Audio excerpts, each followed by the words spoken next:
The M1 Abrams has struck fear in the hearts of enemy combatants on battlefields around the world.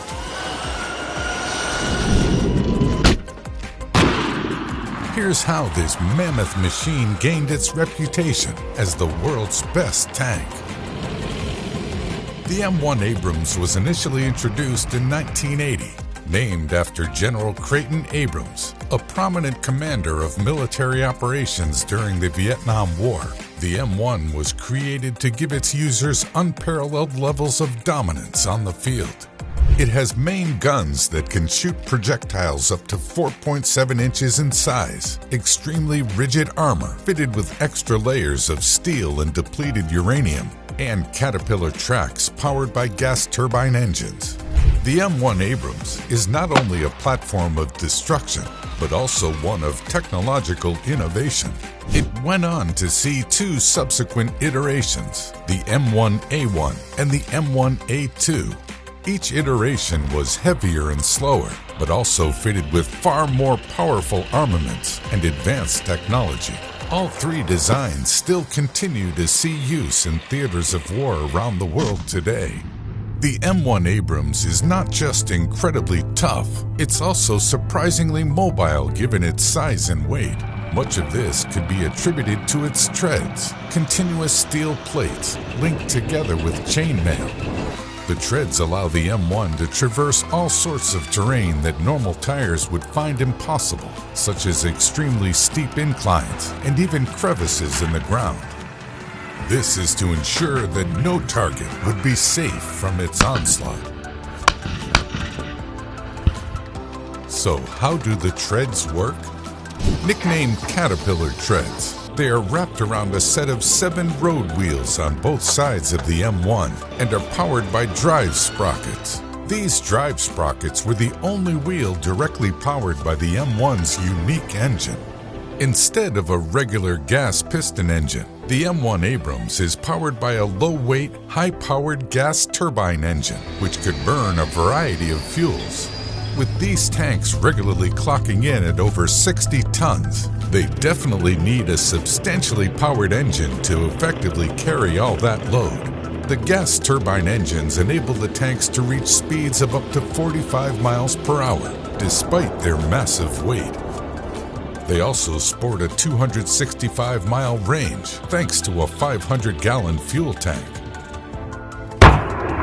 So what kind of armaments does this behemoth come with? The M1 Abrams is fitted with an M256 4.7-inch smoothbore main gun. That means its rounds are over 20 times the size of AK-47s. It has an effective range of 1.9 miles and is built with stabilizers, allowing the gun to remain locked onto its target regardless of the terrain. The main gun fires a large variety of destructive rounds, such as armor-piercing, dart-like sabots and explosive anti-tank rounds, so it can immediately dispatch opposing tanks on the field.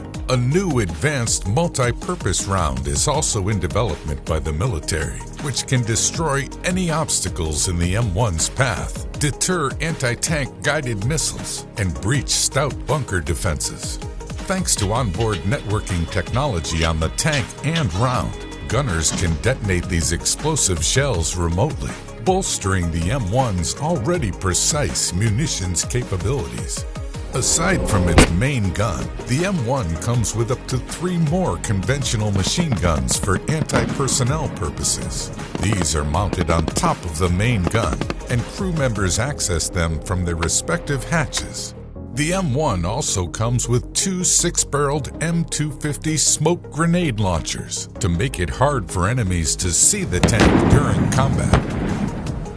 The M1 is crewed by a team of 4 people, a commander, loader, gunner, and driver.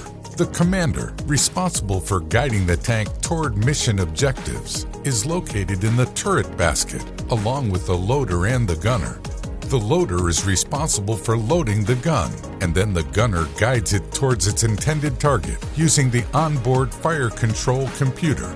The driver is positioned near the front and has to almost lie down due to the limited space. The driver then has access to the tank's traditional brake controls, using a handle to steer as well as accelerate.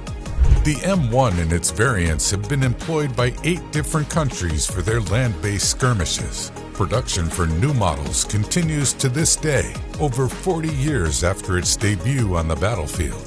With new designs on the horizon, featuring autoloaders, more advanced targeting systems, and greater speeds and mobility, who knows how long it will hold its reign as the greatest tank in the world.